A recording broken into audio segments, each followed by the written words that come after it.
Seja muito bem-vindo, mais um episódio update, mais aquela grande oportunidade, você aí conosco no carro, sei lá, fazendo o quê, mas nos acompanhando aqui, tanto em áudio quanto em vídeo. Senhoras e senhores, temos aqui hoje Fábio Otto Brosman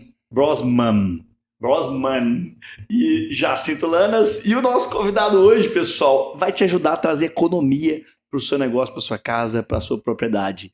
O Weber Lima, seja bem-vindo, meu irmão. Muito obrigado por sentar aqui na nossa mesa hoje, cara. Obrigado, meus amigos. Obrigado pela oportunidade de falar aqui e comunicar aí ao público o que a gente tem aprendido e o que a gente tem trabalhado aí. Espero contribuir com todos. Com certeza vai contribuir, meu irmão. Sim, a questão do seu negócio é muito legal e hoje vai trazer assim uma luz, né? Grandes conhecimentos sobre a questão de economia, né? Fala um pouco mais aí. O Weber Lima, gente, ele é empresário do ramo de tecnologia, tá? Voltado para segurança, economia de energia no ramo fotovoltaico. Falei bem? Eu falei muito pouco, superficial. Então, é bom. Fala mais, cara, do seu negócio. O que a W7 Tecnologia faz? Beleza. W7 Tecnologia nasceu há 15 anos atrás.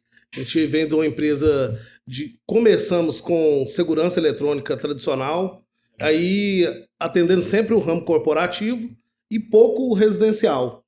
Mas como sempre havia a necessidade dos clientes de um bom serviço prestado, e a gente foi ampliando outros serviços, outros negócios para atender melhor os nossos clientes e os nossos amigos, que acaba os clientes se tornam os nossos amigos. Então a gente implementou controle de acesso na parte de biometria, reconhecimento facial, cabeamento estruturado, e aí migramos para a área de elétrica também. Legal. Até chegarmos aí na energia fotovoltaica, que é um mercado que está bastante aquecido, muita gente entrando no ramo e na mesma velocidade muita gente saindo. Então hoje nós atendemos os nossos clientes, nós temos esse portfólio aí de consultoria e projetos de CFTV, controle de acesso, cabeamento estruturado, fibra, né, o telecom e energia fotovoltaica, que nós temos uma área da empresa específica para atender esse nicho aí. Poxa, que legal. Então é um combo, né? Bom, assim, é um combo. Você chega no carro e fala assim, mano, é barba, bigode e cabeça. Tipo assim, você oferece a questão toda, ou você oferecia lá na empresa antes, segurança, cerca elétrica, portão eletrônico, é mais ou menos isso. E depois, ó, agora já que você vai gastar a energia disso, coloca plaquinha que você fecha tudo. Hoje, a empresa ainda faz esse acesso todinho da portaria remota e tal, ou é só mesmo a fotovoltaica? Não, alguns trabalhos nós executamos da parte de automação, controle de acesso. Outros trabalhos a gente apenas presta consultoria. Legal. Porque uma grande dificuldade do pessoal é conhecer produtos e não ser enganado. A proposta da nossa empresa é trabalhar com uma venda consultiva, entender a necessidade do cliente, da pessoa, e trabalhar com economia para que aquela necessidade seja sanada sem gastar muito e resolver o problema. Porque às vezes, com a má consultoria, a pessoa gasta muito e não resolve o problema dela. Então assim, senhoras e senhores, a gente está aqui diante de uma expertise, né? Porque às vezes o cara que é dono de uma empresa de fotovoltaica nem sempre tem esse conhecimento agregado que você tem em volta dos outros elementos necessários na implementação desse sistema na empresa, né? Então, assim, no caso que já vem dessa área, que já conhece mais, você pode prestar uma consultoria mais assertiva pro cara. E às vezes uma pessoa que é dona só de uma empresa fotovoltaica não vai ter esse olhar holístico, né, para trazer ali pro empresário. Show de bola. É isso mesmo, porque às vezes quem cuida só de uma área específica, a visão dele está muito limitada naquela área. E o interessante é principalmente quando você vai iniciar um processo de uma empresa, está abrindo uma empresa, um condomínio, ou iniciar um processo na sua própria residência, você ter uma visão macro das coisas se comunicarem, mesmo que você não vai fazer de forma imediata. Então você tem que deixar preparado para receber. E quando a pessoa ela é especialista somente numa área, ela tem uma visão fechada, ela vai fazer o dela, vai embora, e quando você precisar implementar qualquer outra coisa, você vai acabar tendo que desmanchar uma parte do que foi feito para refazer. E aí a pessoa perde dinheiro. O interessante é que, você falando aí, geralmente você fala de desmanchar, né? Porque se você for colocar um cabeamento, por exemplo, aí você vai ter que cavar uma parede. Aí o cara cava uma parede e bota uma estrutura fina porque ele vai passar uma câmera lá, né? Um exemplo. Daqui a pouco ele quer colocar energia fotovoltaica, se ele já tivesse a tubulação na mesma, passando paralelo, né?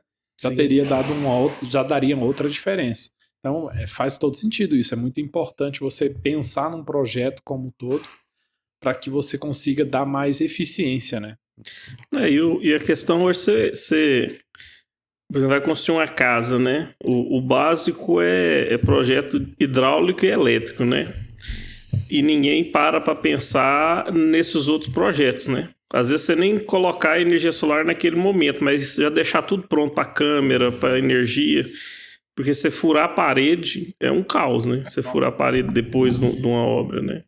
Aquele rebocozinho. Eu tive muito assim, só parece um asfalto quando cava. Acontece bastante.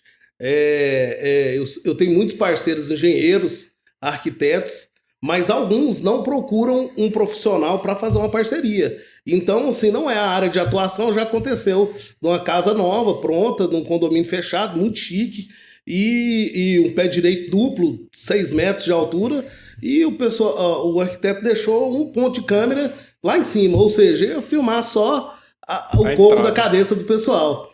Então é importante esses profissionais buscarem a parceria de quem tem a prática, quem executa esse tipo de trabalho e tem expertise. Justamente para isso que o Fábio falou, e o Jacinto também, para que a gente tenha a visão macro e deixe tudo projetado para que no futuro não passe cabo exposto da energia fotovoltaica ou de qualquer outra coisa, seja tudo planejado. Eu acho que a maior crise, assim, quando você muda, às vezes até para uma casa nova, você vai ligar o modem e não pega na casa inteira, né? Você compra aquele modem assim, é 1 quilômetro de distância, mas ele não dá conta de atravessar uma parede e tudo desestruturado. Tem interferência hoje? A vergalhão, dizem que até espelho atrapalha o sinal da internet. Existe uma questão de latência ali no sinal. Então, é difícil dizer exatamente, principalmente numa casa de 2 andares, onde tem muitas paredes, muito concreto, sim, se o sinal vai ultrapassar. Então, é importante que o projeto seja feito com antecedência, deixando ali, num espaço mínimo ali, de repente, a cada 2 cômodos, um roteador. Então, precisa ser feito isso. É bom, você falou na primeira fala sua aqui, assim, que é o mercado aquecido, na mesma velocidade que aumentam as pessoas que começam a trabalhar nessa área, também na mesma velocidade que elas vêm, elas vão. Ao que você deve isso? Assim, você deve essa falta de expertise? O cara às vezes empolgou, tem um dinheiro, fala assim, vou investir lá na energia fotovoltaica, mas ele não tinha expertise. Você acha que o cara ele entra e depois ele se frustra por não saber o que fazer e acaba se queimando? O que que você acha que deve essa velocidade dos caras que entram e saem do mercado? É mais ou menos isso mesmo, Vitão. Aqui no Brasil é difícil empreender. Aqui tem que ser ninja. Aqui não é para amadores. Né? E tem muita gente que escuta, o mercado está aquecido e tal, e fotovoltaico sempre tem muita cifra por trás disso. Então as pessoas acham que ganham muito dinheiro. Né? O que se vende aí, principalmente as franquias de fotovoltaico, é que se ganha muito dinheiro. Mas a pessoa nunca foi prestador de serviço na vida. Nunca executou, nunca gerenciou uma equipe. Né? Então ele não tem expertise. Então, e as garantias são longas de fotovoltaico. Então entra muita gente que nunca fez isso, não sabe por onde vai, ou de repente até um engenheiro eletricista que é extremamente técnico, né? Mas não tem essa vivência, entra no mercado, não consegue avançar, porque os problemas começam a acontecer, todas as empresas têm os problemas, e aí ele fica pelo meio do caminho. Ele estraga o mercado, né? Estraga o mercado. Eu vejo, se a gente for lembrar, por exemplo, Goiânia é uma onda de cópia, né? Assim, você passou a onda dos iogurte, que aí todo mundo comprou franquia de iogurte, aí depois as paletas, aí na época da construção civil, que você pegava um cara que não sabia nem o que era um tijolo direito, ele estava construindo. Agora é energia solar, né? Eu acho que é um negócio que até a gente comentou num dos episódios aqui, que é o seguinte, a empolgação do cara que recebe muito dinheiro e assim, o cara nunca viu aquele tanto de dinheiro na conta dele. E aí é mais uma falta de gestão financeira, talvez, né? Já sinta assim, por exemplo, o cara recebe lá 200 mil na conta, ele nunca teve aquele dinheiro caindo, é o que você falou, o cara nunca foi prestador de serviço, então ele recebe aquele dinheiro que não é dele. E aí, aquele dinheiro é para administrar aquela obra, o serviço, comprar material e tal. E o cara acaba gastando mais do que deveria, faz a retirada da empresa. Então, assim, são duas coisas na minha visão aqui.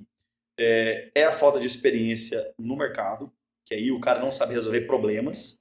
É o que você falou, gente. Empreender no Brasil é desafiador, mas é desafiador em qualquer lugar do mundo, porque empreender é resolver problema. Então, o cara não sabe resolver problemas e também não sabe lidar com aquela cifra que caiu no colo dele, mas não é dele. Assim, caiu lá um dinheiro na conta que ele deveria gerir lá aquela grana e acaba pulverizando ela de forma errada. Também é isso, né, Bom? Eu acho que mais ou menos isso que você falou, né? A pessoa, a gente fala de educação financeira aqui, mas vale para a empresa saber gerir, né? Saber quanto custa o seu custo efetivo ali, né? Quanto que você está tendo de lucro. Isso é muito importante. Então, é um processo todo. E aproveitando tudo isso, Heber, a gente podia até perguntar para você que hoje o seu foco maior, vamos dizer assim, é na energia fotovoltaica. Explica um pouquinho de como funciona a fotovoltaica pra gente aí. Vale a pena, né? Quando eu estiver na casa, eu vou colocar. Ou pode colocar se não estiver em casa. Aqui, ó, gente, Fábio Otto Brosman já é um cara que ele pode falar também, porque... E morando em apartamento, né? Então, como é que é essa mágica aí, cara? Pois a gente está bem focado em energia fotovoltaica. Vale a pena mesmo. Vale a pena, primeiro, porque você vai estar produzindo o que você utiliza. Imagina aí, se hoje gasolina está muito caro, se você pudesse produzir a sua gasolina. Não interessa se está R$7, R$10, R$50, você produz e você não paga por aquilo. Bacana a comparação. Sim. E o fotovoltaico é a mesma coisa. O sol está aí, é gratuito. O sol é de graça, né? O sol está aí, é gratuito. Você vai fazer o seu projeto bem dimensionado para que você tenha uma usina exatamente com o que você gaste, previsionando, inclusive, os gastos futuros. De repente, a sua casa não está completa, você quer mais eletrodomésticos, você quer mais eletrônicos ali, né? Mais ar-condicionado. Mais aqui ar-condicionado. No Goiás bem essencial. O gás está caro, panelas elétricas, né? Entre outras coisas que nos trazem conforto, então tem que previsionar. Fez bem previsionado, você vai gerar o seu consumo. Então, vai gerar economia. No caso de quem não mora em casa, mora em apartamento, existe opções para isso. Uma das opções é você, de repente, botar numa chácara de lazer, como a gente já fez, botar na casa de um parente e dividir, que é possível, dividir a usina, sai mais barato, ou até mesmo alugar espaço para botar sua fotovoltaica, caso você utilize muito e não tem espaço de jeito nenhum. Então, são N possibilidades, vale muito a pena. A economia, o Jacinto, que é consultor financeiro, ele sabe disso. Se você pegar toda a economia que você vai ter com a sua fotovoltaica, botar aí num fundo, uma previdência, alguma coisa, depois vocês chamam ele aí que ele vai orientar vocês, no final aí de 20, 25 anos, 30 anos, que é a garantia de eficiência da placa, porque a placa ela tem garantia de 30 anos de eficiência. Não significa que com 30 anos ela vai parar de produzir, ela vai diminuir a eficiência dela de produção. Mas vai continuar produzindo, né? Sim, mas aí você pode trocar, substituir. Então, em 30 anos, você tem aí 30 anos do que você está pagando de energia se você botar aí algum tipo de investimento, você está bem aposentado. O payback desse equipamento médio é 3 a 5 anos, né? O payback... Se o cara financiar, né? Em caso de financiamento, o payback dificilmente vai passar dos 5 anos. Mas Ou seja, o cara vai ter, se durar não, porque dura, né? Mas são 25 anos de lucro próprio, Eu né? acho que E foge de aumentos e por aí vai. eu acho que se você tiver o dinheiro, assim, se você tiver Pra pagar à vista, acho que é uns 3 anos e pouco. Financiado vai para uns 5. Só que a questão do financiamento é bacana, assim, que você financia hoje quase pelo valor da sua conta. Uhum. Só que a questão... Pô, às vezes menor, né? Porque se o cara tiver um consumo maior, né? Mas aí a questão é o seguinte, mesmo que bata igual a conta, 5 anos pagando, trocando de pagar para a companhia e pagando a prestação, quando o Weber foi me vender, ele falou, olha, que aumenta a energia. No mínimo 15% por ano. Então hoje você está pagando 500, o ano que vem é 600, depois é 700. Então às vezes no final dos 5 anos, sua conta que hoje é 500 e sua parcela vai ser 500, nos 5 anos ela ia para mil e poucos reais pelos aumentos da companhia. Sim. Você mantendo o mesmo consumo.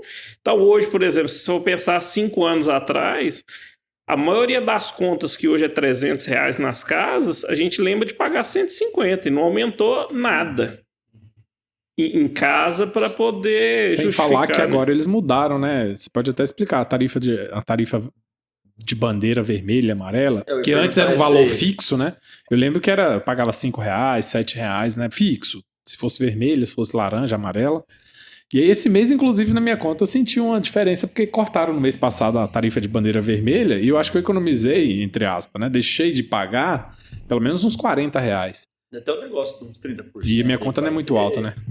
Vamos lá. O caso das bandeiras, elas são tarifadas a cada 100 kWh mês utilizado.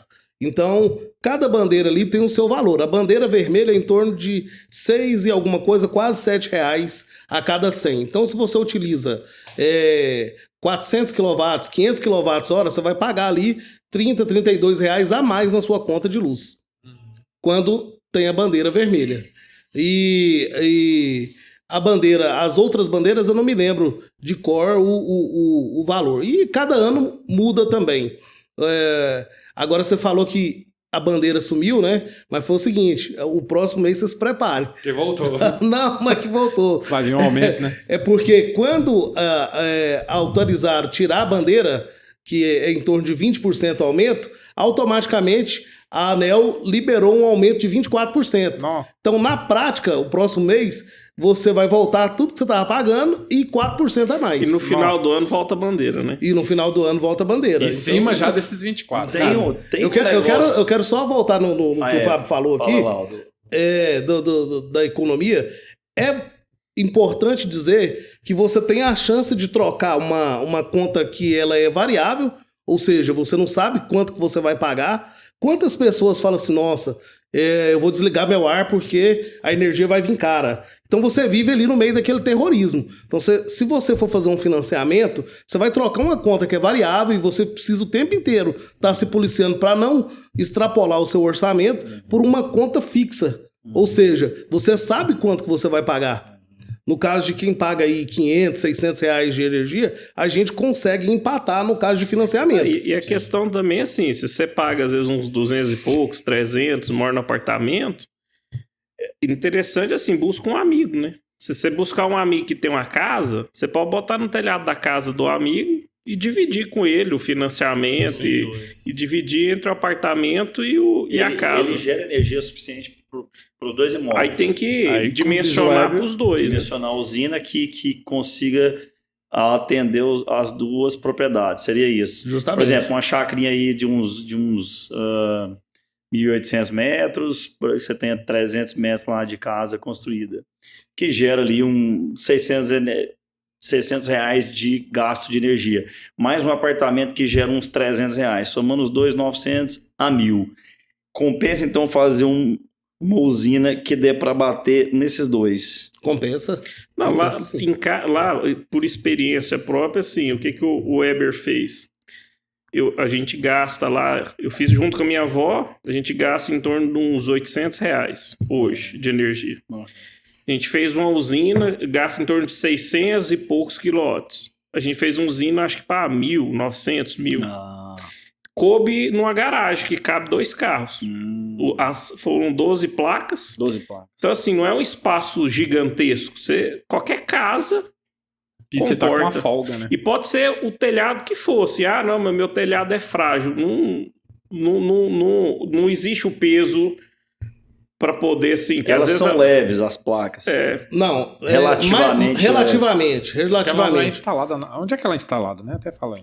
Vocês Ela fazem a pode- ela- estrutura por debaixo e ela é afixada nas laterais ou ela é em cima do telhado literalmente, assim? Essa é uma dúvida frequente Eu tenho das essa pessoas. dúvida, cara. Porque todo mundo acha que a gente fixa no telhado. Aham, É e não é. aham. Porque é na estrutura do telhado e não em cima da telha. na madeira do Na telhado. madeira, na parte No ferro, metálica, no onde ferro, tiver. ou do jeito que for lá. Então você Certo. levanta a telha, no caso de telha de cerâmica ou de cimento ali, aquela que é sobreposta, você levanta a telha, o equipamento ele faz uma dobra ali e vai encaixar diretamente na estrutura, deixando a telha livre. Não vai E, ter vazamento nem não nada. tem vazamento Olha a nem diferença de nada. falar com alguém que entende, alguém que é técnico da área, né, gente? A gente tá falando aqui que o Weber, a empresa dele perpassou por várias, ou seja, vocês já instalavam coisas em telhado.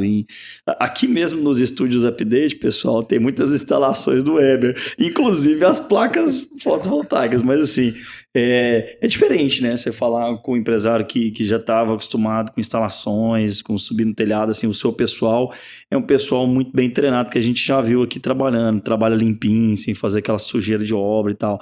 Assim, mas demanda os caras subirem no telhado, assim, e às vezes o cliente folga pra cima de vocês, assim, ó, já aproveita que vocês estão em cima e arruma vazamento da telha. Não, acontece bastante. De ter telha quebrada e de repente passou batido na vistoria da gente e aí a gente assumir aquilo ali. Existe o cliente que pede pra gente dar uma olhadinha, já trocar e tá tudo certo. A gente tá lá pra resolver, deixar o cliente feliz. Aí que show, Eu cara. costumo dizer que a satisfação do cliente é que é nosso sucesso. E qual que é a questão, Weber, que a gente escuta muito, assim, a mídia falando sobre o tal do tributar o sol, que o governo quer tributar. Qual que é a... Porque Como é existe, que vai assim, funcionar existe o isso? marketing da publicidade, que na verdade não é isso, não é uma tributação pelo sol, né? O que é essa questão do... Existe aí, o pessoal fala o imposto do sol, né? Funciona assim, de forma bem prática. Porque tem muitas questões técnicas que é difícil de entender. Mas na prática funciona assim. Primeiro deixa eu explicar como funciona a energia solar, fotovoltaica, para que a gente chegue nisso. Fotovoltaica, a gente coloca as placas no ambiente onde está sendo utilizado. Tudo que você está utilizando naquele momento já está saindo da usina. Você já passa ali. Só que como a usina ela é dimensionada para o seu consumo mês, numa média anual, sempre vai estar sobrando energia. O que sobra, esse é o sistema on-grid, tá, gente? É o mais utilizado, é o que mais vale a pena. O que está sobrando ali, ele joga para fora, ele joga na rede. A rede redistribui, a concessionária vai redistribuir aquilo ali na sua vizinhança e isso vira créditos. Créditos para quando você está utilizando à noite, que a usina não está funcionando, ou dia de chuva, que a usina está funcionando, porém não no seu máximo. Então, para compensar essa média, quando você vai usar o caso que a gente falou aqui de outros lugares, mandar crédito para outros lugares, então a usina ela precisa estar superdimensionada para jogar isso para fora. Uma vez que a gente entendeu que o fotovoltaico é assim, então a ideia é o seguinte, é tarifar tudo que você joga para fora. Ou seja, a transmissão. Né? A transmissão, que é como se fosse um transporte. Porque hoje, quando você coloca o fotovoltaico, você paga a tarifa mínima ali, mais iluminação pública. Tarifa mínima ali é em torno de monofásico, em torno de 18, bifásico 20 alguma coisa, trifásico 92, 94, mais iluminação pública. Então, o que eles querem fazer? E já foi aprovado. Tarifar esse transporte, essa transmissão, para que cubra os gastos da concessionária. As concessionárias, as distribuidoras, que pressionaram os governantes, né, o governo, para colocar essa taxa, porque disseram que a tarifa mínima não paga o custo. Então vai ser tarifado Só que isso vai ser o ano que vem. a partir do ano que vem. Então esse é o ano de instalação Esse de é o energia. ano Gente, de você senhoras e fugir senhores, disso. esse é o ano de instalação Que é em torno dos de usina 30%. fotovoltaica. Isso. É 30% que fala? Não, é mais ou menos. Então, esse é o ano de você fugir dessa tributação até 2045. Mas você vê Agora, assim, com relação ao imposto, cada região tem um valor de imposto. O mais barato, acredite ou não, por enquanto é o nosso aqui em Goiás. Olha aí. 27%. Ou seja, se você... aí sim, hoje, se você for fazer uma usina fotovoltaica trifásica, de novo, na prática, trifásica, você vai pagar 110, 120 reais de tarifa mínima para você utilizar aí 3.000 kWh. A partir do ano que vem, você vai jogar aí em torno dos 3.000, em torno de 2.000 para a rede. 2.000 kWh dá em torno aí de R$ 2.500. Você vai pagar a tributação em cima disso aí, ao invés de R$ 120. Dá uns 600 reais. Dá uns mais ou menos. 600 reais. E quando for aumentando o valor do quilowatt, vai aumentando o valor da sua tarifa mínima. É porque a tarifa Agora, Mas assim, só ratificando aqui, 27% aqui, mas a partir do ano que vem, começa 15% dos 27%. E vai gradativo, graduando. né? Gradativo é para cobrar os 27% fechado a partir de 2027. Ou seja, se a partir dessa cobrança ainda vai valer a pena instalar as usinas, quanto mais agora que ainda não tem. Seria mais ou menos essa conta? Tipo assim, poxa, se vai tarifar esse percentual em cima a partir do ano que vem e em cima dessa reincidência de juros de percentual nos outros anos, então agora realmente esse ano é o ano que compensa de verdade, porque ainda não tem essa tarifação. Seria aí isso. falando de poupar e economia, eu acho assim, qualquer economia vale, né? Então a pessoa, tem muita gente, né? O Weber deve conviver com mais pessoas que pensam assim, pô, mas aí se daqui ano que vem eu vou perder 30% do que eu tô economizando. Cara, você tem que pensar que vai perder. Você vai economizar 70%. Isso mesmo. Então, tipo assim, não pense que você vai gastar 30%. Ou deixou de faturar. Se o cara hoje paga 2.000 de conta e vai pagar 600, ele tá economizando 1.400. com certeza. Ele não tá gastando 600. Não, mas agora eu tenho um sistema que era pra zerar. Ok. Se você quiser continuar pagando os 2.000, você vai pagar pro resto da vida, porque a não ser que você morra antes e feche seu negócio, algo do tipo, né? Mas a gente presume que você vai continuar trabalhando e gostaria que continuasse. Então, esse cálculo, por mais que fique ali, vamos dizer assim, elas por elas nos primeiros anos, ele é muito vantajoso, né? Você falou da diferença de on-grid e off-grid. Fala para para nossa audiência aqui. Qual que é essa diferença? Você falou que hoje o mais usado é o on-grid. E o que é essa diferença assim na prática? Para quem não entende, entende aí. Vamos lá, na prática, bem prática mesmo, viu, gente? On-grid é um sistema que ele tá ligado à sua concessionária. Ele vai gerar economia para você através dos créditos que eu te falei que você vai jogar na rede. Certo. Porém, acabou a energia da concessionária, ela automaticamente é cortada também. Você não tem backup. Por quê?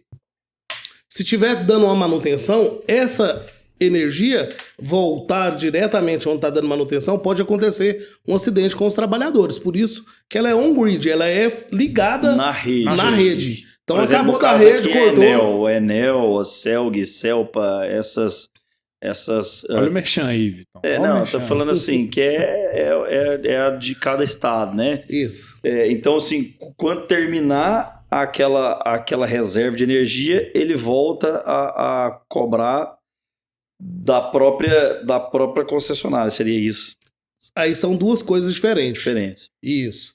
Esse é outro fator do on-grid. Uhum. Porque o on-grid, existem algumas empresas que dimensionam muito mal o projeto do cliente, não se preocupa com as necessidades, não faz uma entrevista. Você quer aumentar, você precisa de aumentar o seu consumo. Às vezes está pensando só em vender, não quer só atender pensando só em vender. Aí ele quer ganhar na concorrência, o cliente não tem condições técnicas para avaliar isso aí, então ele faz uma usina menor, com menor capacidade, o cliente ultrapassa aquilo, o que é ultrapassado da capacidade da usina, a concessionária ela entra cobrando. Porque se você tem uma usina que gera 500 kWh e você utilizou 700, automaticamente a concessionária te forneceu 200. Esses 200 você vai pagar por fora. Esse aí é um ponto da on-grid também. Mas o que a gente estava falando é que a on-grid ela não tem backup. Acabou a energia da concessionária, acabou a sua energia também. A não ser que seja durante o dia, né? Porque durante o dia você está produzindo. Mesmo durante o dia, acaba você também. Tem que desligar as placas. Ela desliga, né? Justamente, ela desliga. O inversor é muito inteligente. Ele desliga automaticamente quando o fornecimento de fora cai para que não tenha retorno caso haja uma manutenção lá fora, nos fios. Porque o cara tá mexendo no fio, isso. Aí ele desliga toda a rede para ele não tomar choque. Aí você vai e mandando energia. você tá jogando energia no fio que ele desligou. Eu não posso ir lá desligar o padrãozinho, não? Mas aí se você... como que faria para eles te avisarem? Não tem jeito, o sistema tem que ser inteligente e automático para não dar acidente. Não, mas a pergunta é o seguinte. Por exemplo, tem um padrão e tem meu relógio. Sim. Não, tem o relógio e tem meu quadro de distribuição, né, dentro de casa. Então, a energia ela passa primeiro no meu quadro de distribuição, correto? Isso. E depois vai pro relógio e sai. Isso mesmo. Tanto é que ele consome primeiro antes de sair. E é o excedente que sai. Então, se faltou energia, ele vai desligar por segurança. Entendi tudo isso. Mas se faltou energia, eu vou lá e desligo o meu padrão. Eu posso continuar usando dentro de casa? Não. Se for durante o dia? Não consegue porque o sistema não funciona mais. Não funciona. Ele funciona dependendo da entrada também. Ele meio que o sistema confere que se tem energia na rede, ele vai funcionando. Ele trava. Eu acho que eu vou programar isso aí, gente. Nós vamos desenvolver um sistema com a W7 que é tecnologia. Então cabe outra pergunta. Para que funcione isso. Deixa eu falar. Já tem esse sistema que você já tá pedindo. Então cabe uma pergunta de leigo mais leigo mas ainda. Deixa ele terminar o off-grid. A gente não terminou, mas que eu queria perguntar assim, Cara, tem perguntas demais. Vou aproveitar que tá todo mundo curioso e vou pedir o seguinte: curte aí, compartilha, cara. Porque você quer saber o que ele vai essa consultoria dele aqui é cara. É caro. E você tá pesquisando na internet, o cara tá querendo só te vender. Aqui nós estamos falando a verdade. Chama no direct. Então, ou seja, compartilha, comenta, põe aquela vírgulazinha lá. O que eu queria perguntar entre essa maluquice toda aí que a gente tá te perguntando é o seguinte, o consumidor, ele tem um aplicativo que ele vê quanto que já foi gerado? Assim, essa é uma pergunta até meio boba, talvez, para quem já utiliza, eu ainda não utilizo, né? Mas assim, tem um reloginho tipo padrão lá que a gente vê quanto que consumiu lá de kilowatts, não sei. Tem como eu ver o que é a usina? Poxa, a usina já gerou tanto esse mês. Tem como ver isso, cara? Tem jeito sim. Que louco, velho. É uma dúvida frequente, inclusive. Quando a gente faz o projeto e a homologação, o sistema on-grid, outra característica do sistema on-grid é que ele tem que ser homologado pela sua concessionária. Então a gente desenvolve o projeto, leva para a concessionária, ela aprova, depois faz a homologação. No ato da homologação, é trocado o seu relógio. Ele vira um relógio bidirecional. Ele marca o que entra e o que sai. Então, para a concessionária saber quanto você injetou de energia para gerar os seus créditos e quanto você utilizou da energia dela. E você pode conferir através de aplicativos. O aplicativo, ele mostra exatamente quanto você gerou por dia, por mês, por ano. Alguns aplicativos, se você configurar, se você tiver condições de saber quanto custa o quilowatt, ele vai te falar em reais quanto que você economizou. Caraca, que legal. E aí, nesse caso, é onde o cara monitora se o sistema está eficiente e tudo mais. E é uma coisa que, pelo que eu vejo, né, talvez as pessoas não falem muito para não dar para o cliente assim, olha, né, algumas empresas podem ser desonestas, né? Nesse caso, o Weber. Para não dizer para o cara como é que eles fazem para saber se está produzindo ou não. Porque se o cara sabe, por exemplo, você contratou, e aí a W7 dá garantias, né? Inclusive da própria empresa da garantia. Se ele está monitorando, se ele não monitora, ele não sabe se está produzindo tudo que ele contratou. Porque a concessionária só te manda a conta no final do mês, né? Na verdade, é importante monitorar para você fazer a contraprova. Porque a concessionária, ela te manda ali Já o final. Né? o final ali, o que você injetou na rede, o que sobrou, porque o que sobra fica lá disponível para você utilizar até em 5 anos se você não teve sobra. Então ele te manda como se fosse um extrato bancário ali. Agora, caso haja algum problema na concessionária, para você ter uma contraprova, pelo aplicativo, você vai puxar ali o relatório e saber exatamente se está batendo. Geralmente, é bem eficiente o sistema. Aqui eu tenho aqui alguns lugares. Estou com um cliente aqui. Hoje, agora são 10h40 da manhã. Ele já gerou 20 kWh aqui. E a média dele é em torno de 100 kW. É uma usina maior. Então, ele está gerando ali em torno de R$120 por dia de energia para ele. Aí eu tenho uma usina um pouco menor. Aqui gera em torno de 60, 70 kW. Então, outra aqui, gerando em tempo real, mostrando aqui o que gerou, e algumas outras que te dá o relatório mensal. Que show, cara. Então, Mas é engraçado assim, o Brasil parece que anda na contramão do mundo, né? Que se pensar assim, o Brasil, a tarifa vermelha é porque o Brasil não tem energia suficiente, aí tem que ligar as termoelétricas, é mais cara. Em vez dele liberar até imposto, fala, não, vamos baratear, né? Vamos baratear, todo mundo bota no telhado suas casas para sobrar energia só para as indústrias.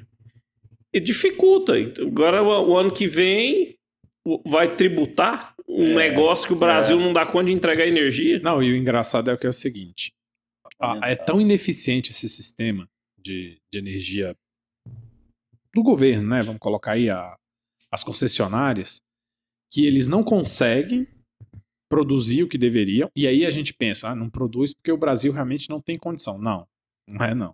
É desperdício, não consegue atingir, aí começa todo o dinheiro que era para ser investido em tecnologia, não vou dizer para onde vai, mas imaginem aí para onde que vai, porque não é falta de dinheiro, a gente sabe muito bem que não é falta de dinheiro. É muito, e vamos falar aí, é muito cargo comissionado dentro dessas empresas públicas de energia, de usina, é muito dinheiro, é muito lobby, e acaba que, no fim, quem paga a conta somos nós. Justamente. Teve um prejuízo porque... Então, eu vi uma pesquisa uma época aí que 35% da energia que é produzida no Brasil, ela é desperdiçada. De alguma forma, ela é desperdiçada. Ou com roubo, que tem muito gato, né? E aí, novamente, a gente paga a conta de novo.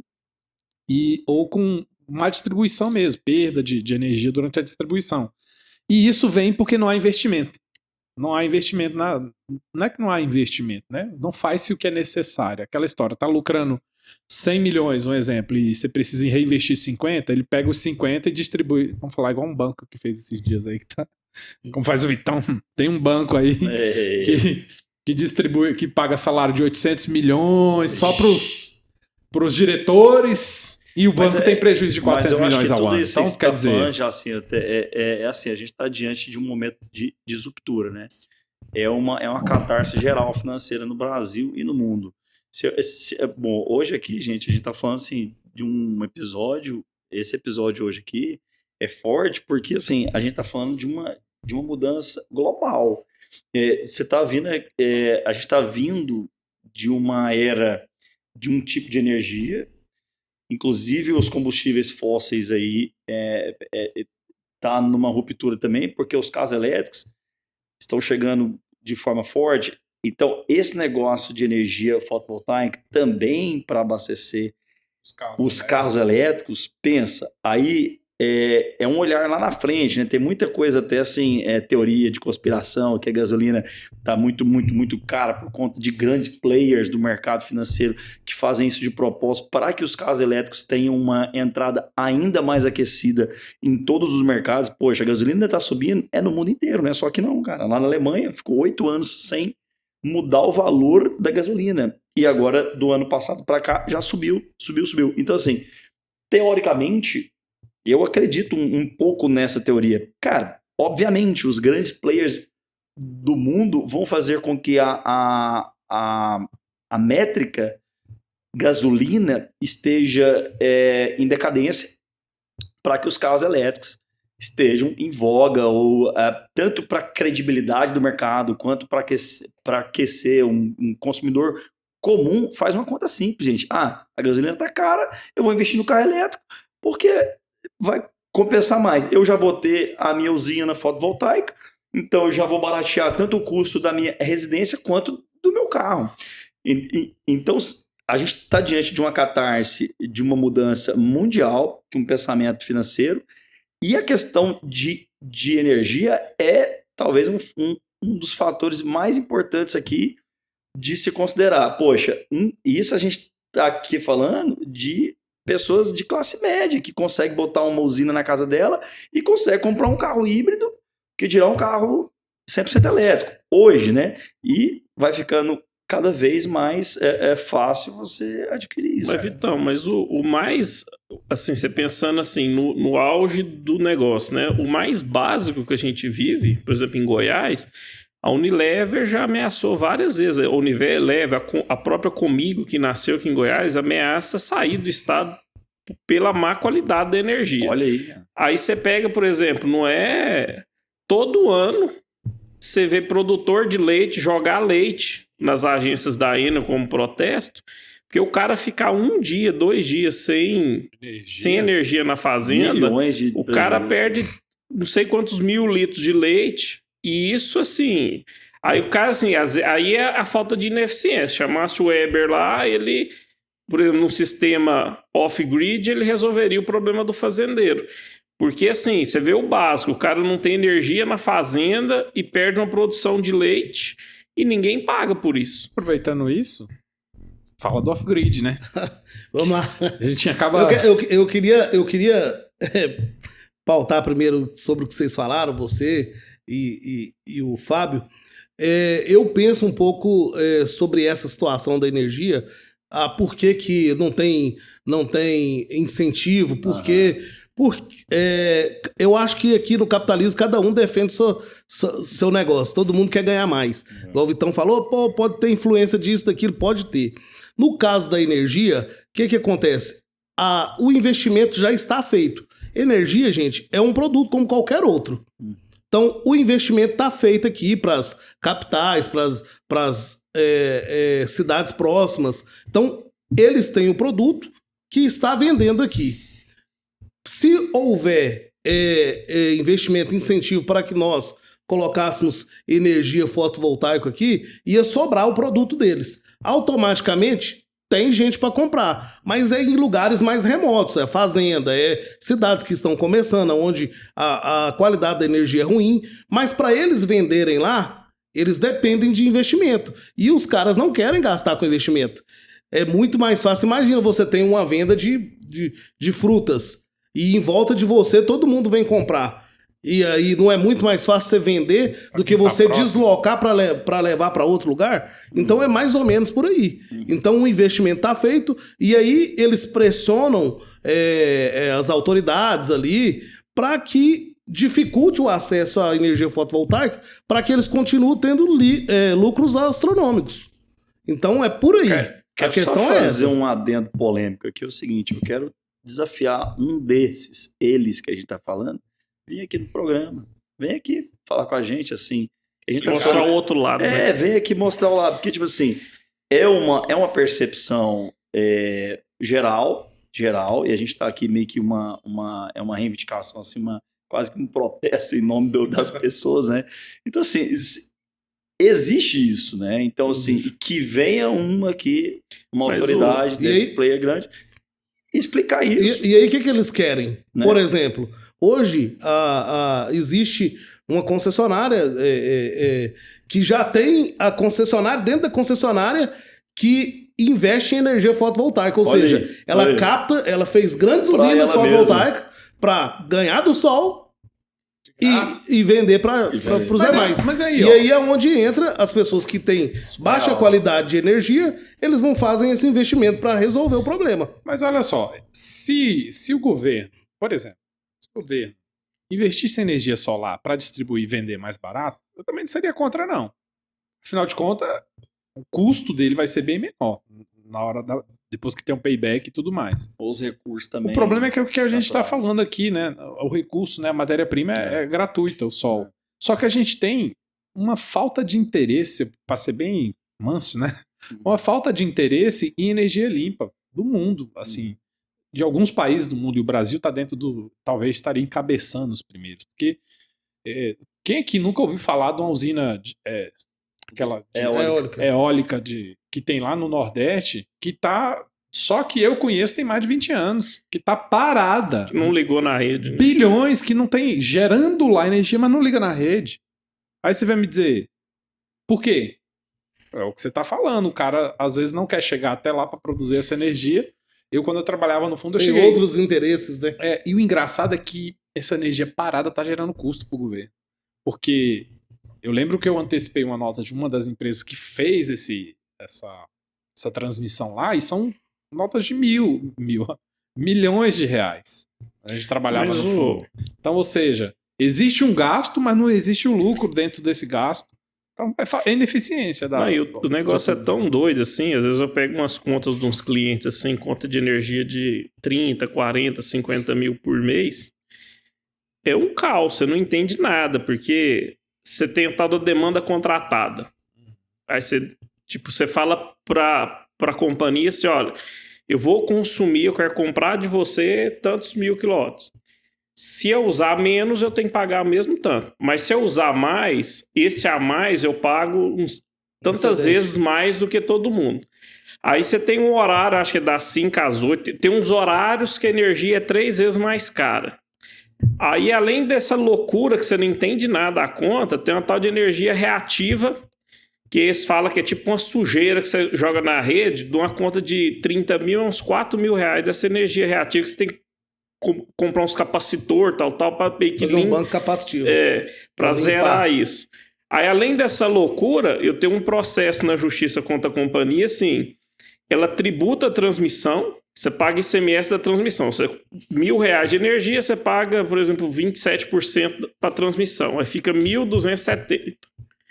Esses 1.270, eles jogam ICMS de novo em cima dos 270 que é imposto. Aí se chama de bitributação, que é proibido no Brasil. Eu tenho um cliente que acho que tem uns 200 mil que ele pagou de 2 ICMS, que aí os advogados começaram a procurar essas. Aí o STF bloqueou. Bom. Enquanto eles não decidirem, já tem uns 5 anos, enquanto eles não decidirem se devolve ou não, você fica parado lá. Você não recebe. Então, assim, é muita loucura na conta que ninguém... O cara não entende. O cara paga, leigo, né? Não entende. É bom, volta lá. Você não terminou, né? A conclusão. E o off-grid? Como foi? Não, antes do off-grid, aquilo que o Jacito queria criar aqui já existe. É um híbrido. É um sistema híbrido. Ele funciona tanto on-grid como off-grid. O que acontece? Quando acaba a energia do on-grid, ele aciona o off-grid. Pena que no Brasil ainda é muito caro. Assim como o off-grid. Mas aí você precisa de um banco de bateria. Você precisa de um banco de bateria. Tem toda uma conta que é feita do que você vai precisar ligar. Por exemplo, uma casa, você tem os seus eletrodomésticos e tal. Então você vai comprar um inversor que suporte, híbrido, que suporte isso. E às vezes, que é o caso aqui do nosso prédio aqui, do Update Mais, dos estúdios, quando a gente foi fazer essa conta, valia mais a pena, em caso de backup, ter um gerador. Porque ainda é muito caro esse sistema híbrido. O off-grid também é caro. Os inversores ainda são caros e o banco de bateria ainda é caro. Porque as baterias específicas são muito caras. E tem muita gente aí na fazenda e tal que dá o seu jeitinho brasileiro. Compra os inversores sem algum tipo de cálculo e proteção. Aí, ao invés de comprar bateria própria, que é estacionária, vai lá e compra bateria de caminhão e deixa lá. E se pegar fogo, vida que segue. E se durar menos, eu tô no lucro. Coisa de brasileiro, coisa nossa mesmo. E o engraçado, assim, você falando de fazenda, eu fico vendo, assim, o tanto assim, a falta de ineficiência do produtor, assim, que, por exemplo, usa muito hoje cerca de choque, que é muito mais barata você fazer uma cerca de choque do que fazer uma cerca normal mesmo. Aí o cara, às vezes, quilômetros, ele prefere levar um cabo que às vezes não é nem um cabo até fino para ligar do que botar uma energia solar lá na ponta Aí você vai fazer um poço artesiano no meio da fazenda, às vezes fazer um tanque, alguma coisa. O cara leva quilômetros de cabo e não tem a inteligência de botar, às vezes, umas placas, alguma coisa. Mas é porque funcionar. ainda é caro o off-grid. Explicando melhor o que é o off-grid, é um sistema fotovoltaico totalmente independente. Ele não depende da rede. Ele vai captar os raios solares, né? Vai gerar energia, que é uma energia contínua, passa pelo inversor, que ele vai inverter aquilo em energia alternada, né? Para poder ligar o que você precisa.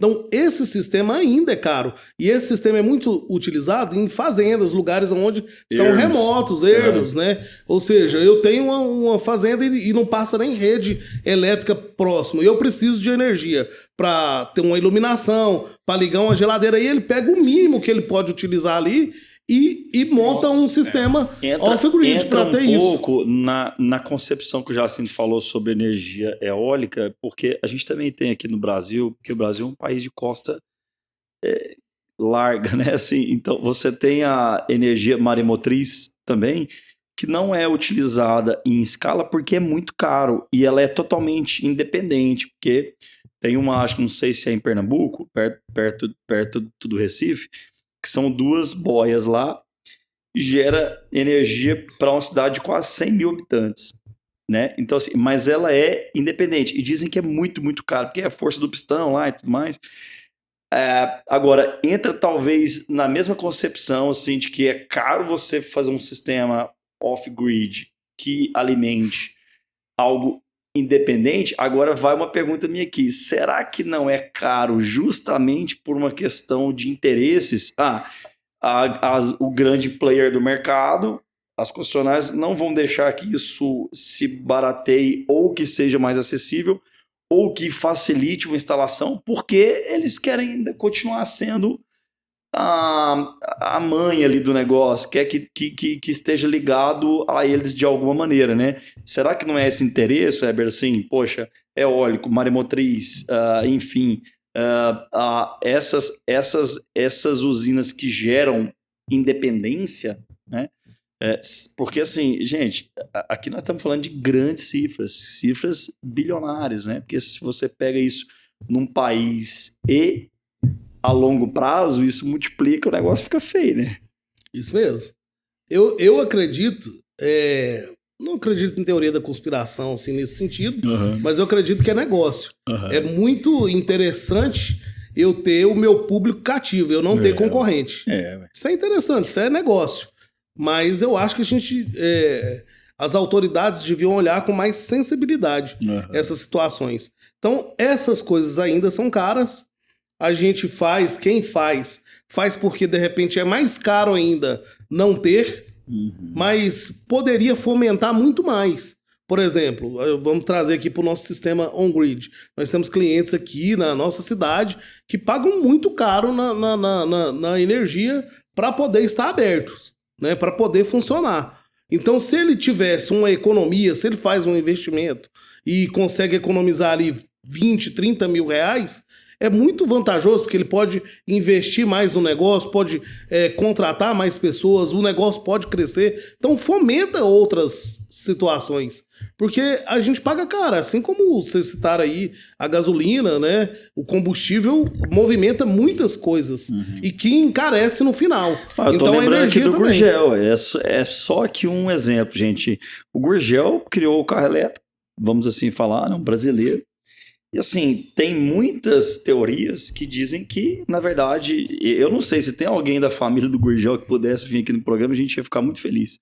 Eu vou falar algo agora muito polêmico, né? Dizem más línguas que ele foi calado, né? Que financiaram para ele desistir do esquema, porque a gente tá falando aqui década de 70. Poxa, o cara criou um carro elétrico, que era a promissão, assim, que era a grande sacada naquele momento, só que o mercado estava em expansão, o mercado de gasolina. É isso aí, né, cara? Poxa, o capitalismo é isso aí. Você dizem pega que aí calaram a boca do cara. mas você pega aí uma fábrica, uma grande fábrica de refrigerante aí, quando tem outros refrigerantes fazendo sucesso Isso, lá cara na terra vai do lá Jacinto lá. Vamos falar, gente. Foi lá Guaraná Jesus, por e- muito tempo, diziam que não conseguia ver, a Coca-Cola não conseguia vender, né, a proporção que o Guaraná Jesus tinha no Maranhão. Fizeram o quê, cara? Eu vou comprar, não é? Então, assim, cajuína. Então, assim, a gente tem muitos exemplos disso. O Gurgel, que é aqui o mote do nosso tema de hoje, cara, ele criou um cabo. Ok, não era nesse sistema de baterias realmente fluídas, né, que a gente tem hoje, de lítio e tal, mas o sistema que ele fez poderia ter gerado uma mudança, uma catarse mundial, cara. Mas você pensa na nossa energia que a gente paga hoje. Então você tem, por exemplo, uma rede caríssima eólica do Nordeste, que eu não sei se já ligaram, mas que passou anos e anos. Passou a época do PT inteirinha desligado. Uhum. E isso a gente paga na Tava conta. estocando o vento. Aí você tem lá, você tem aquela usina no norte do Brasil, que foi caríssima, a Belo Monte, que não gera nada. Ela gera, pela capacidade dela, é ínfima a energia que ela gera. Você tem, eu acho que é Roraima, que não é ligado na rede nacional de energia, por conta que para chegar lá tem que passar em tribo indígena e não pode passar a fiação na tribo indígena.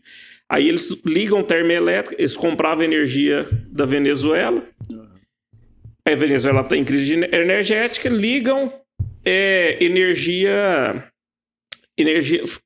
usinas a diesel lá, que fica 5 vezes mais cara. Só que o Rio Grande do Norte não paga sozinho, o Brasil inteiro paga para o Rio Grande do Norte. Rio Grande do Norte não, para Roraima, ali, aquela região, funcionar. Então o Brasil inteiro está pagando por não chegar energia lá. E você pega, aí somando isso tudo, e somando as termoelétricas ligadas, aquela época que a Dilma deu um benefíciozinho, que a gente paga até hoje, vai pagar acho que é mais 15 anos para ver, isso tudo está na nossa conta de energia. Isso e mesmo. seu vizinho que faz o gato, eles fazem assim, olha, no setor tal, estava acontecendo isso em Aparecida, no polo industrial. A quadra tal tem não sei quantos mil quilowatts de fuga de energia, assim, roubo. Uhum. O setor paga por quem está roubando. Eles nunca têm prejuízo, né? Então, você somando tudo isso, tá na sua conta. Aí você pensa assim, não sei se é verdade ou se não é, o que a gente vê de notícia. Por exemplo, a usina lá do sul, a Cachoeira, aquela que é dividida com o Paraguai, lá esqueci o nome. O Itaipu Binacional. Foz do Iguaçu. Ela, se ela der lucro, ela sempre deu prejuízo, muitos anos. Décadas dando prejuízo. Se ela der lucro, tem que dividir o lucro com o Paraguai. Nesse último governo, ela estava dando lucro bilionário. Então, assim, um negócio que sempre deu prejuízo, começou a dar lucro. Aí o que o governo fez para não dividir com o Paraguai? Já fizeram 2 pontes, só tinha uma ponte da amizade, já tem mais 2. Aquela região ele tá reinvestindo, porque em vez de você passar o dinheiro para o Paraguai, você pode usar o lucro para a região. Então o trem está virando uma coisa de louco, por causa do lucro da Itaipu.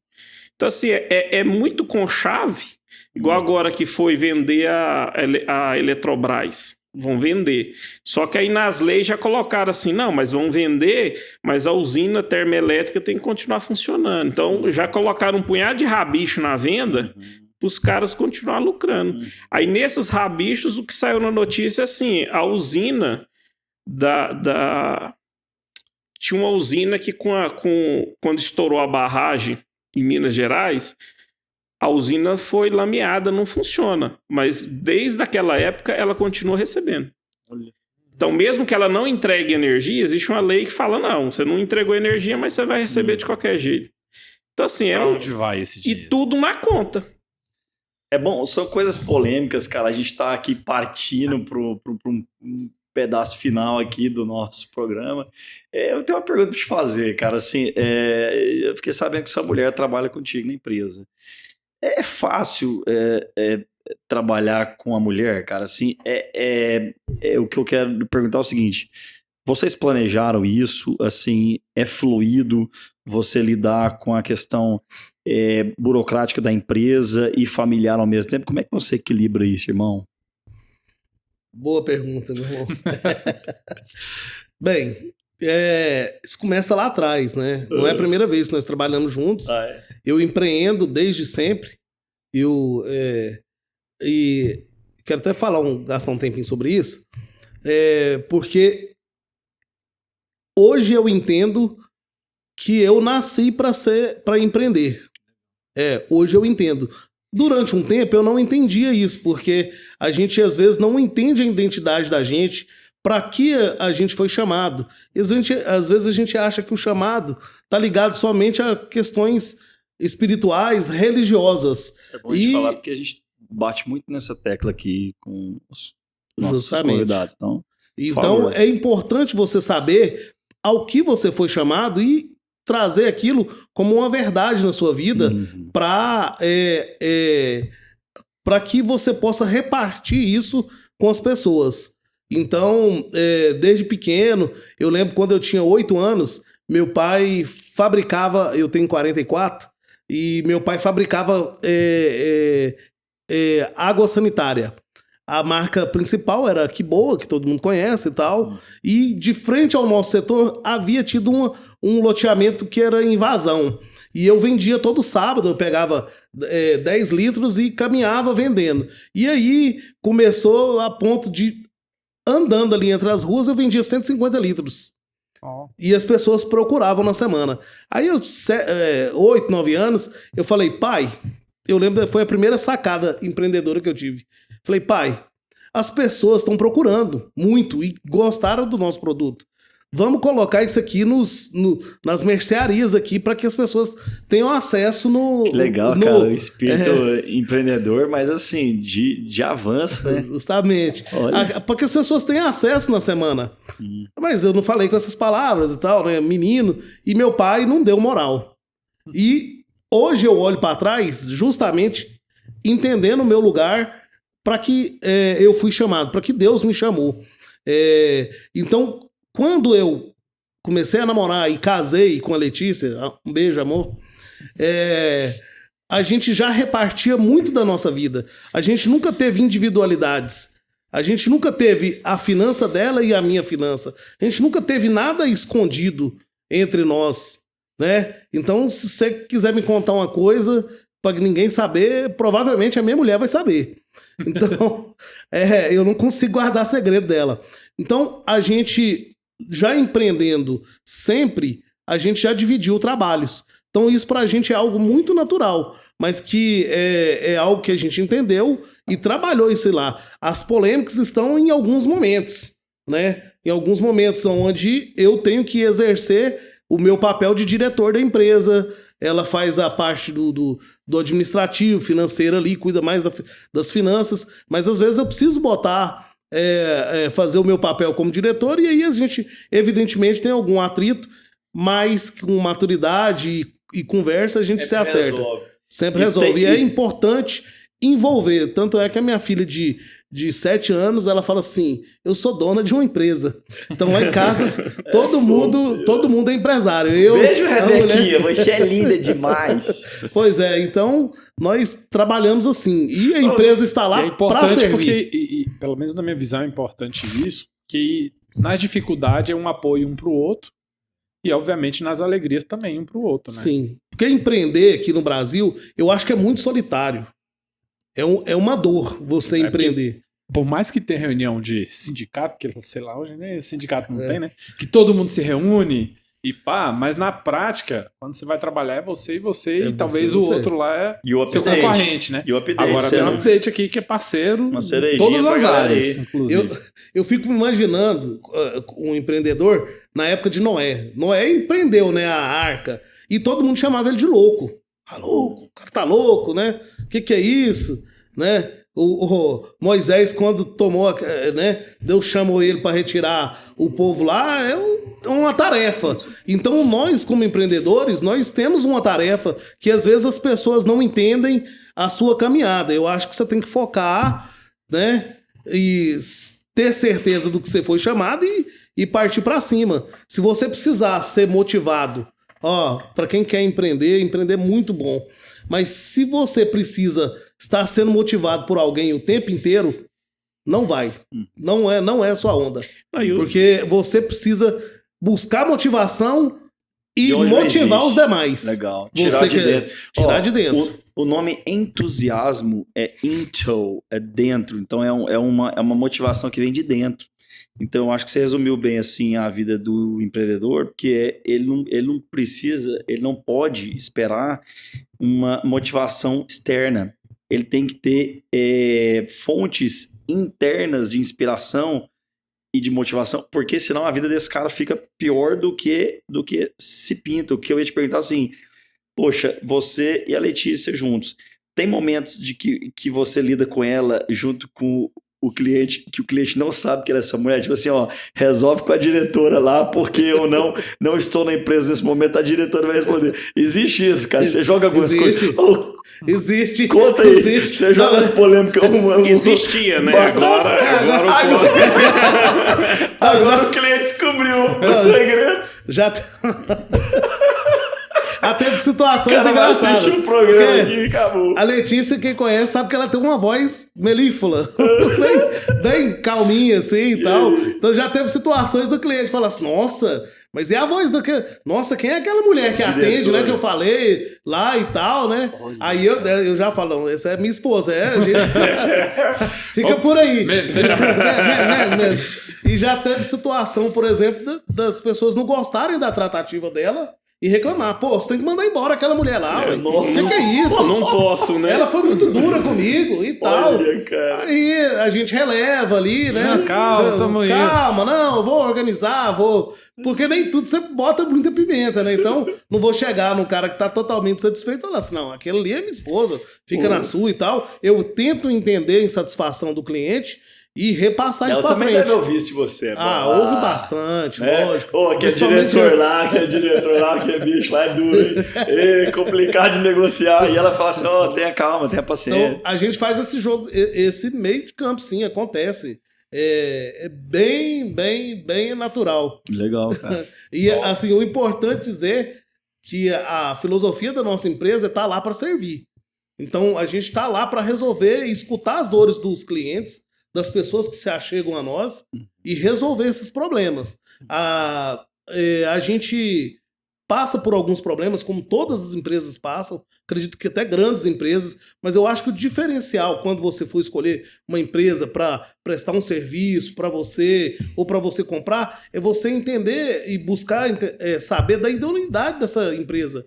Porque os problemas acontecem, mas tem que ser empresas que não estão dispostas a resolver o problema e arcar com as responsabilidades. Ou não tem estrutura para isso também. Né?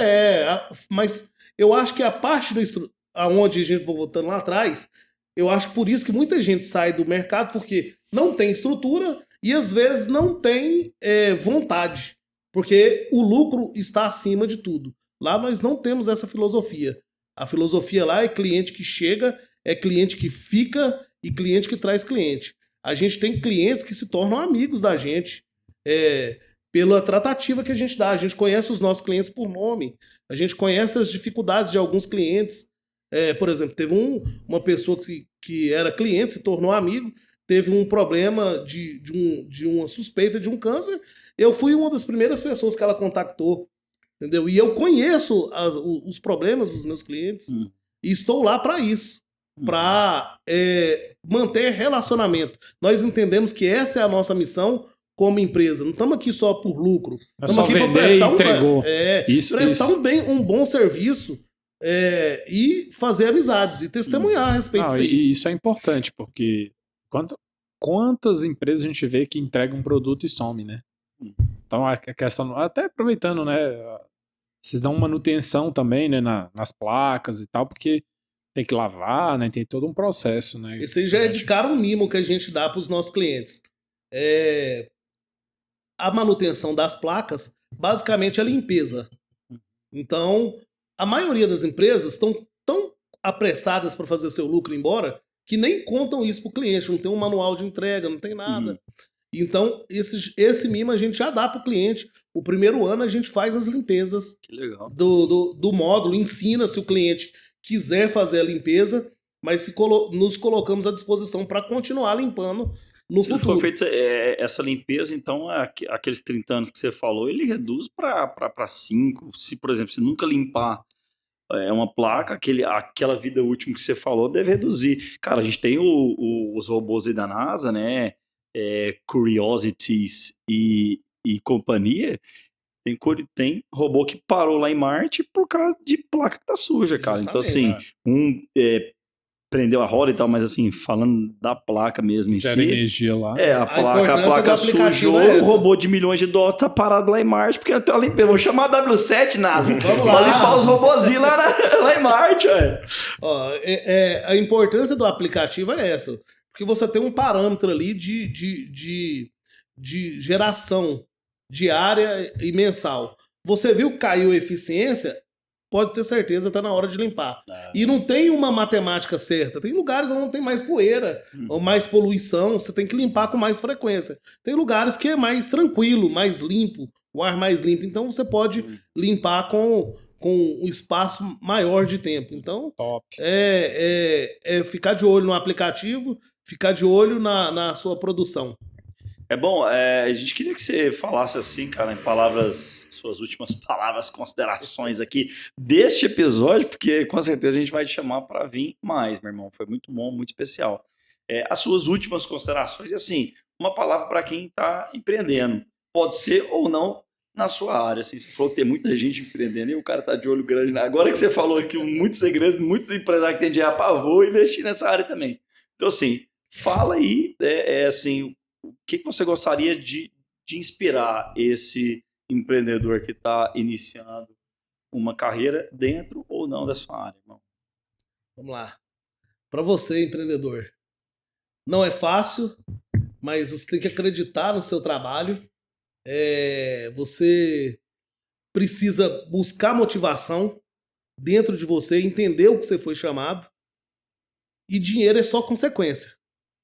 O sucesso financeiro é consequência do trabalho que você presta. Principalmente nos dias de hoje, onde nós temos bastante facilidade na comunicação, tanto para te aplaudir e muito mais para te jogar pedra. Então, foque em prestar um bom trabalho. Se especialize, estude, entenda o seu cliente, preste um bom serviço, tenha o hábito de servir em primeiro lugar. E vai dar tudo certo. O sol nasceu para todos, na minha área, em outras áreas. O mercado está pulsante. Nós temos aí apenas 3% da matriz solar energética no Brasil, só 3%.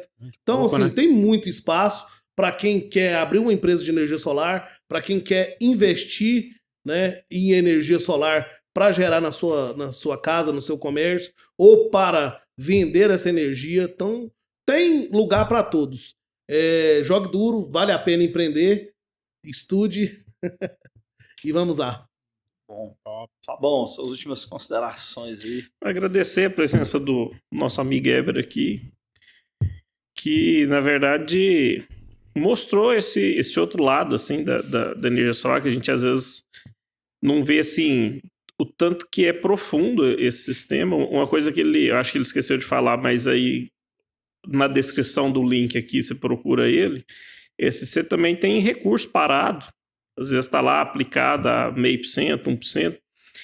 Existe com a W7 um meio de investir e ganhar, às vezes dobrar esse retorno, que é os parques de energia solar, que eles estão criando, que às vezes, não, eu já tenho para minha casa, mas eu tenho lá X.